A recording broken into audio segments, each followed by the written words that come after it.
খাই খাই করো কেন, এসো বসো আহারে, খাওয়াবো আজব খাওয়া ভোজ কয় যাহারে। যত আছে লেখা খাওয়া বাঙালির ভাষাতে, জড়ো করে আনি সব থাকো সেই আশাতে। আসলে বাঙালিরা কিন্তু তাদের খাবারের বিষয়ে একটু বেশি মাতামাতি করে, তাই তো বাঙালির নামের সাথে জড়িয়ে গেছে ভোজন রসিক কথাটি। আমি নিজেও যেহেতু একজন বাঙালি, তাই খাবারের প্রতি রয়েছে আমার নিবিড় এক টান। আর সে কারণেই আমি নেমেছি বাংলাদেশের আনাচে কানাচে অলিতে কলিতে দারুণ সব খাবারের সন্ধানে। আর আজ আমরা এসেছি পুরান ঢাকায়।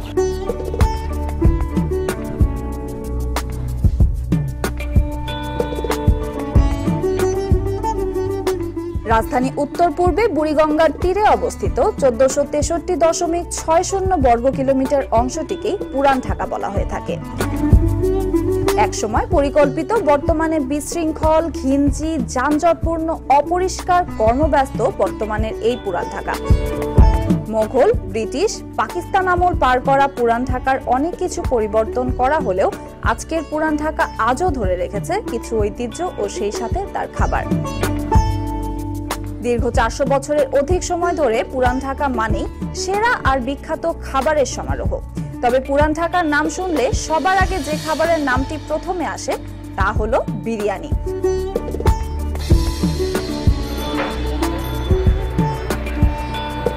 পুরান ঢাকার অলিগলি যেন বিরিয়ানি ছাড়া কল্পনাই করা যায় না। তবে ঐতিহ্যবাহী সব বিরিয়ানির মধ্যে পুরান ঢাকার হাজির বিরিয়ানি সবচেয়ে অন্যতম। সেই ১৯৩৯ সাল থেকে শুরু তাদের ব্যবসা, এবং আজ আমরা স্বাদ নিব সেই হাজির বিরিয়ানি।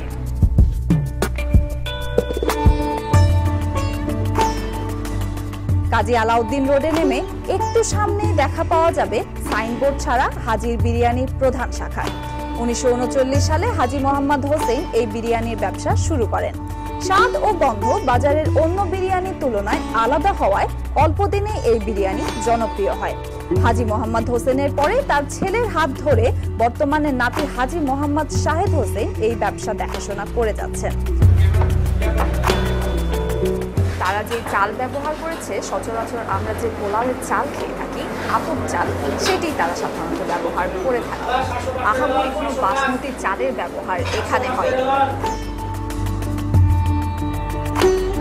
মাংসগুলো যেন ধরার সাথেই খুলে আসছে, সিদ্ধ হয়েছে এগুলো।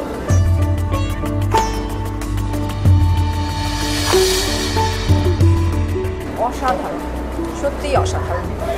শুধুমাত্র যে ভোজন রসিক বাঙালিদের কাছে এটি জনপ্রিয় তা নয়, ভিনদেশীদের কাছেও হাজির বিরিয়ানি অতুলনীয় স্বাদের অধিকারী হবে। হাজির বিরিয়ানির সাথে কিন্তু বোরহানিটাও অত্যন্ত জনপ্রিয়। ঢাকাতে, বিশেষ করে পুরান ঢাকায়, বোরহানি অনেক জনপ্রিয় একটি পানীয়। গরমের দিনে এই স্বাদের বোরহানি আর কি লাগে।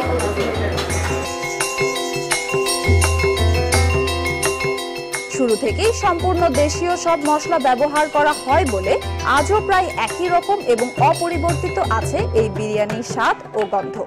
বর্তমানে হাজির বিরিয়ানির হাফ প্লেটের দাম ৮০ টাকা, ফুল প্লেট ১৬০ টাকা।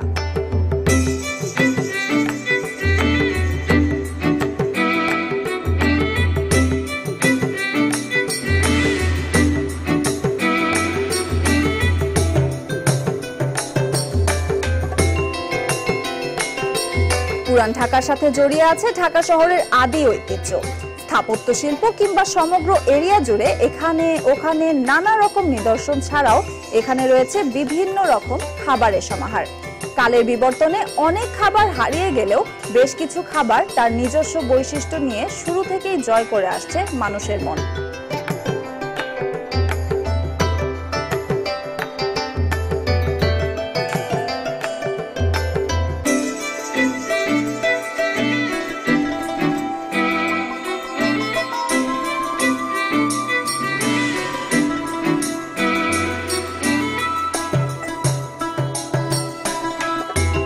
যতই আমরা বিরিয়ানি খাই না কেন, দিন শেষে তো আমরা বাঙালি, মাছে ভাতাই বাঙালি বলে কথা। তো এরকমই একটি হোটেল আছে পুরান ঢাকায়, যেখানে ভাত, ভর্তা, অন্তত ২০ থেকে ২৫ রকম ভর্তার আয়োজন রয়েছে তাদের। সেটি হচ্ছে নীরব হোটেল। এখন আমরা আছি নীরব হোটেলে। চলুন দেখা যাক তাদের আজকে আয়োজন আমাদের জন্য।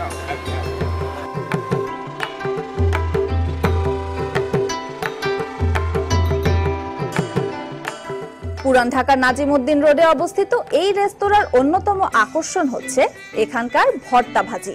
প্রতিদিন প্রায় 20 রকমের ভর্তা ভাজি করা হয় এখানে। এছাড়া এই রেস্তোরাঁর মেনুতে আছে আরো নানাবিধ খাবার। প্রতিটি আইটেমের দাম সর্বনিম্ন 15 টাকা থেকে সর্বোচ্চ 120 টাকা পর্যন্ত।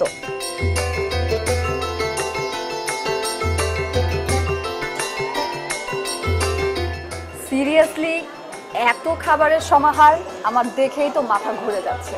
আমি মনে হয় না এতগুলো একবারে খেতে পারবো, যদিও আমি চেষ্টা করব সবগুলোরই স্বাদ নেয়ার। 1 2 3 4 5 6 7 8 9 10 প্রকার ভর্তা। রুই মাছ, তাছাড়াও রয়েছে আরো বিভিন্ন পদের ভাজি, যেমন করলা দিয়ে আলু ভাজি, পটল দিয়ে আলু ভাজি, এখানে রয়েছে ঢেঁড়স ভাজিও। দেখতে কিছুটা কালাভুনা মনে হলেও এটি আসলে তাদের স্পেশাল গরুর মাংস। আমার সত্যি আর লোভ সামলানোও যাচ্ছে না, আর পেট এসব দেখে চোচো শুরু করে দিয়েছে। তো আমরা কথা না বাড়িয়ে শুরু করে দিই খাবার। আর ভাতগুলোও কিন্তু বেশ ঝরঝরে। কোন ভর্তা দিয়ে শুরু করা যায়? আগে নেই ডিম ভর্তা। ডিম ভর্তাটা মূলত সেদ্ধ ডিম, তার সাথে কাঁচা পেঁয়াজ, শুকনো মরিচ গুঁড়া, লবণ, সর্ষের তেল অবশ্যই তারা মিশ্রণ করে এই ভর্তাটা অসাধারণ। মিষ্টি কুমড়া ভর্তা, কোনটা ছেড়ে কোনটা নেব, সবগুলোই এত লোভনীয় দেখতে। মাছ ভাজি ভর্তাটা,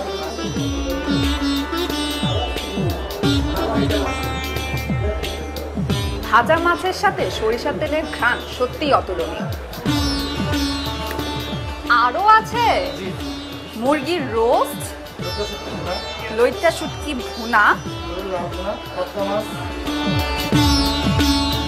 রুই মাছের তরকারি তারা করেছে, মূলত তারা বলছে কারি, যেটি কিনা পটল চেরা দিয়ে।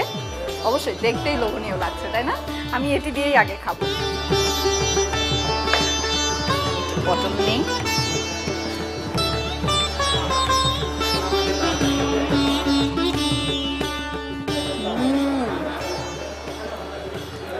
এই না হলে বাঙালি, এই তো হলো আসল ভুরি ভোজ। সত্যিই অতুলনীয়। কোনটা ছেড়ে কোনটা খাবো?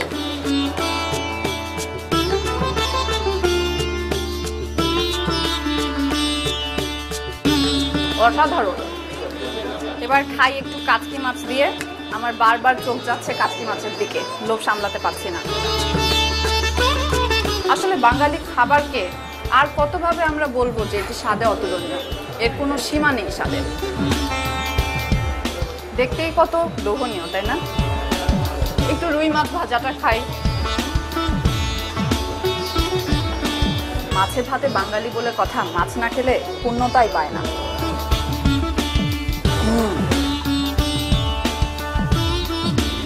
পেট তো পুরো ভরে গিয়েছে, কিন্তু পাবদা মাছ তো তাকিয়ে আছে আমার দিকে। পাবদা মাছকেও একটু খাই।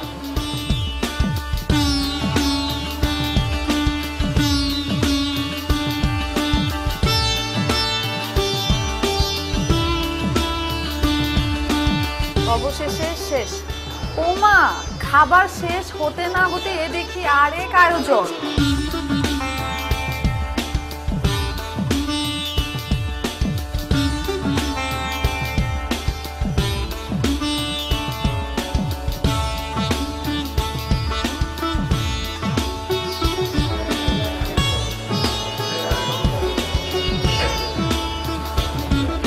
বাঙালিয়ানা খাবারের পর তান্দুরি চা, আর কি চাই?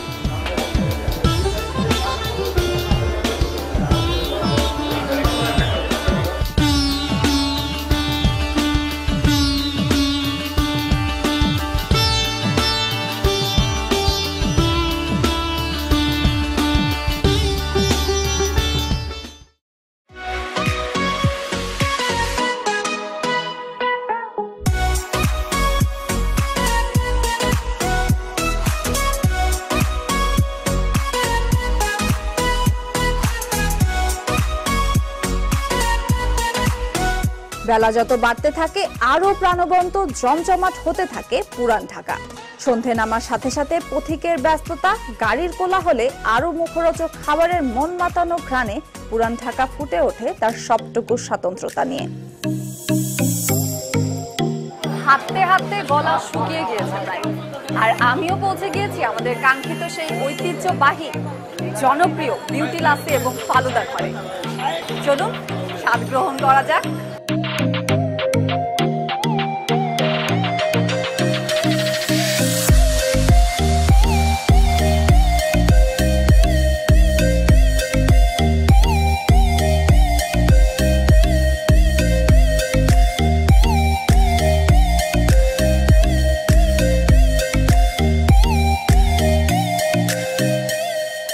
পুরান ঢাকার জনসন রোডে অবস্থিত বিউটি লাসির দোকান।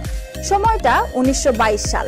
শুরু করেছিলেন লেবুর শরবত দিয়ে, পরে যুক্ত করেন লাসি, এরপর ফালুদা, আর পেছনে ফিরে তাকাতে হয়নি আব্দুল আজিজকে। দোকানের নাম রাখেন বিউটি লাসি অ্যান্ড ফালুদা। এক নামে এখন সবাই চেনে এই দোকান। আব্দুল আজিজের হাত ধরে ব্যবসায় হাল ধরেন ছেলে গফফার মিয়া। তার উত্তরসূরি হিসেবে বর্তমানে দোকানের হাল ধরেছেন ছেলে জাবেদ হোসেন।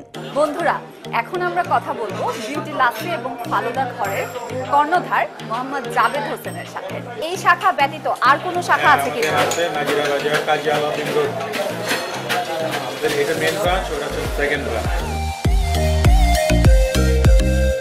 দাদু, আপনি কি কি দিচ্ছেন? চিনির শিরা? আচ্ছা, আবার নরমাল পানিও দিয়েছেন? সাধারণ তাপমাত্রার পানির সাথে মিশিয়ে নিচ্ছেন। আচ্ছা,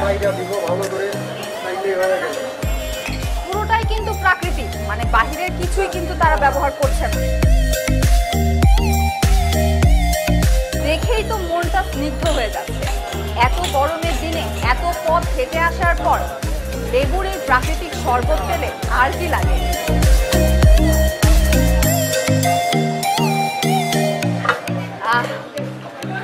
ভেতর থেকে সতেজ লাগছে, মনে হচ্ছে এতটা ক্লান্তি পুরো এক নিমেষেই চলে গেল।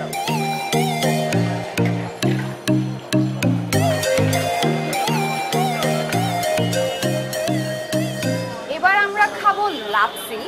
এটি তাদের স্পেশাল লাচ্ছি। তারা ব্যবহার করছে, দাদু কি কি ব্যবহার করেছেন? মিষ্টি দই, সাথে বরফ, আচ্ছা চিনি, গোলাপ জল, এছাড়া তো আর কিছু নাই। পুরোটাই প্রাকৃতিক। আহা, দেখেই প্রাণটা যেন সতেজ হয়ে যাচ্ছে। যত ক্লান্তি ছিল সব যেন এক নিমিষেই চলে যাচ্ছে শুধুমাত্র দেখে। তারা যে দইটা ব্যবহার করেছে সেটির স্বাদ এবং তার সাথে যে চিনিটা ব্যবহার করেছে, দুটো মিলে কিন্তু মিষ্টতা প্রায় বলতে গেলে অনেকটাই। রোজ সকাল 9টায় দোকান খোলে, বন্ধ হয় রাত 12টায়। লাচ্ছি কিংবা ফালুদা তৈরির উপকরণে কোনো কৃত্রিম রাসায়নিক উপকরণ ব্যবহার করা হয় না। এ কারণে বিউটি লাচ্ছি ফালুদার এত নামডাক। স্পেশাল লাচ্ছি 40 টাকা, নরমাল 30 টাকা, আর লেবু শরবত দাম 20 টাকা।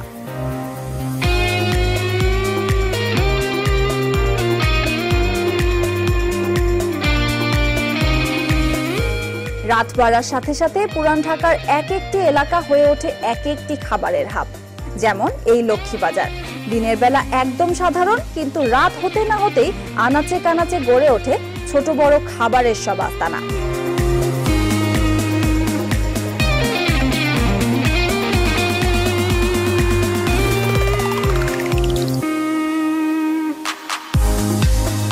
পুরান ঢাকার আনাচে কানাচে যেখানেই যাচ্ছি পাচ্ছি দারুণ দারুণ সব খাবারের খোঁজ।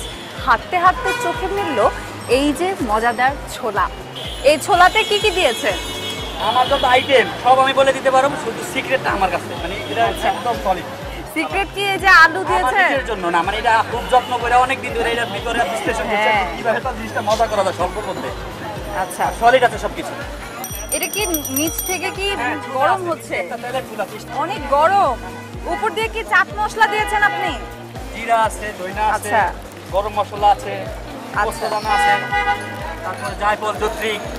বেশ ঝাল ঝাল। যারা ঝাল প্রেমী তাদের জন্য আদর্শ একটি স্ট্রিট ফুড।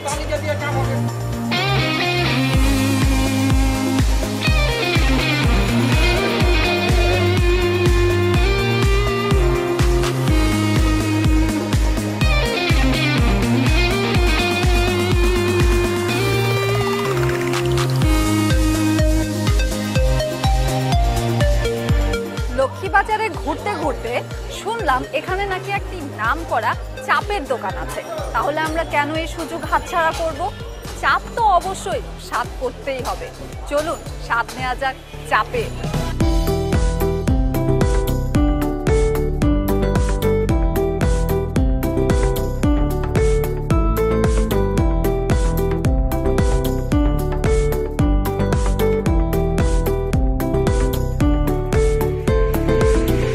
আঙ্কেল, আপনি তো এই চাপের দোকানের কর্ণধার। এই যে এখানে কি কি ধরনের চাপ রয়েছে? এখানে চাপ বলতে এখানে শুধু চিকেন চাপ, এখানে আমরা ডিপ করি না, শুধু আচ্ছা, চিকেন। আর এটা কি টিকিয়া? এটা টিকিয়া, হ্যাঁ। আচ্ছা, এইখানে দেখা যাচ্ছে যে একটু বেরেস্তা দেখা যাচ্ছে, এটাতে কি কি দিয়েছে? এটার মধ্যে চিকেনের সামান্য পরিমাণ কিমা আছে, আর বেসন, আচ্ছা, পেঁয়াজ। বেসনের জন্য ওপরটা কিন্তু মচমচে দেখাচ্ছে। হ্যাঁ, বেসন। আচ্ছা, পেঁয়াজটাও কি মানে দেখা যাচ্ছে যে অতটাও কিন্তু ভাজা না, মানে আধ ভাজার মতো। হ্যাঁ, মানে মুখে দিলে বোঝা যাবে যে হ্যাঁ পেঁয়াজ খাচ্ছে। হ্যাঁ, আর এটা কি টানা পরোটার মতো লাগছে? না, এটা কি বিশেষ ধরনের কোনো পরোটা? না, বিশেষ ধরনের পরোটা, এটা নরমাল পরোটাই, তবে খুব সফট। আর এটা কি? এটা স্পাইসি চিকেন বলে, যেটা ঝাল ফ্রাই, বাংলায় আমরা ঝাল ফ্রাই মুরগি। আচ্ছা, মুরগির মাংসগুলো মশলা দিয়ে মানে ভুনা ভুনা করেছেন। আর এখানেও দেখা যাচ্ছে যে পেঁয়াজগুলো কিন্তু পুরোপুরি ভাজা না, মানে আধ ভাজা। আর এটা কি সালাদ? এটা সালাদ। আচ্ছা, এটা কি বিশেষ টক? আর আমরা যেটা রোল করি সেটা আমরা টক সালাদ দিয়ে দিই। একটা রোল বানিয়ে আমাদের দেখান না। আচ্ছা, পরোটার ভেতরে এটা আপনি দিচ্ছেন টিকাটা, তার মানে কি এটা কি টিকা রোল? হ্যাঁ, টিকা। এই যে আমরা সালাদ দিলাম, শসা দেওয়ার পর এটা কি পুদিনার চাটনির মতো দেখাচ্ছে? পুদিনার পাতা দিয়েছে, পাতা আছে, টক দই আছে, তেঁতুল আছে, আরো কয়েকটা আইটেম আছে। তারপরে এটা টকটা আমরা তৈরি করি নিজেরা। এই টকের জন্য আমাদের মোটামুটি একটা সুনাম আছে।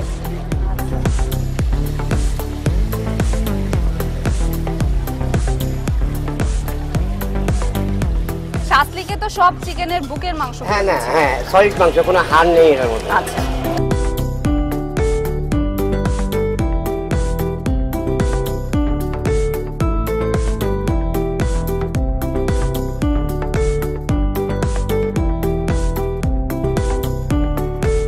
এতদিন ভাবতাম শাসলিক মনে হয় এমনিতেই এত মজা, কিন্তু রোল আকারে খেতেও কিন্তু বেশ লাগছে। আর তার সাথে যে সালাদগুলো দিয়েছেন এবং যে স্পেশাল চাটনি, পুদিনার যেই সস উনি বানিয়েছেন, ওটারও কিন্তু ফ্লেভারটা আসছে, আর সেটিও কিন্তু খুব ভালো যাচ্ছে এই রোলের সাথে। যেহেতু কিমার ওপরে বেসন দেওয়া হয়েছে এবং এর ভেতরে যে পেঁয়াজগুলো দিয়েছে, সেই পেঁয়াজগুলো কিন্তু পুরোপুরি ভাজা না, অর্থাৎ এগুলো যে দিয়েছেন তিনি, এর উপস্থিতিটা কিন্তু মুখে দেওয়ার সাথে বোঝা যাচ্ছে। অসংখ্য ধন্যবাদ।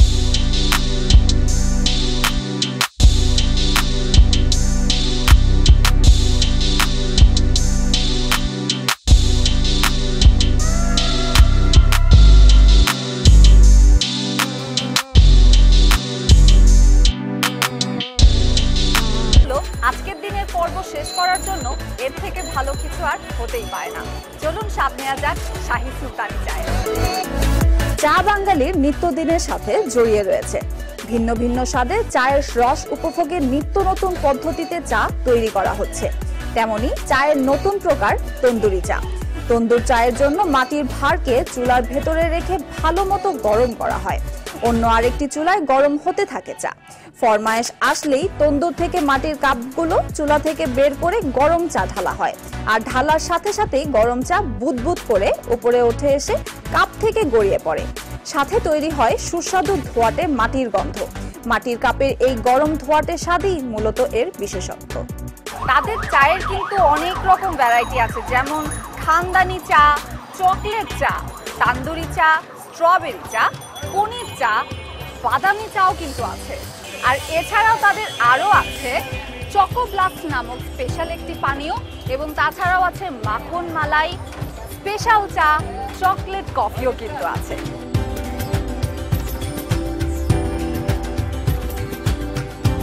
ভাইয়া, এটা কি চা বানাচ্ছে? তন্দুরি চা বানানো। আচ্ছা, এটা কোনো স্পেশাল না? আপনাদের যে এতগুলো ক্যাটাগরি আছে, চকলেট চা, স্ট্রবেরি চা, মালাই চা, এটার ভেতরে কি মিশ্রণগুলো আলাদা আলাদা ভাবে দেন, নাকি এইটাই ছাড়া অন্যভাবে ওগুলো প্রস্তুত করেন? এই যে চকলেট চা, স্ট্রবেরি চা, এগুলোতে কি চকলেট সিরাপ, স্ট্রবেরি সিরাপ এইসব ব্যবহার করছেন? এগুলো ব্যবহার করছি। আচ্ছা, তান্দুরি চায়ের উদ্ভবটাই তো মনে হচ্ছে ভারত। হ্যাঁ, ভারত। সেখান থেকেই অনুপ্রেরণা নিয়ে আপনারা কি একটু ফিউশন আনার চেষ্টা করছেন, যে স্ট্রবেরি, মালাই, চকলেট এইসব ফিউশন আছে? আচ্ছা, এখন আপনি আমাকে কোন চা খাওয়াবেন? তন্দুরিটা খান।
For more updates, subscribe and press the bell icon on YouTube app and never miss another update.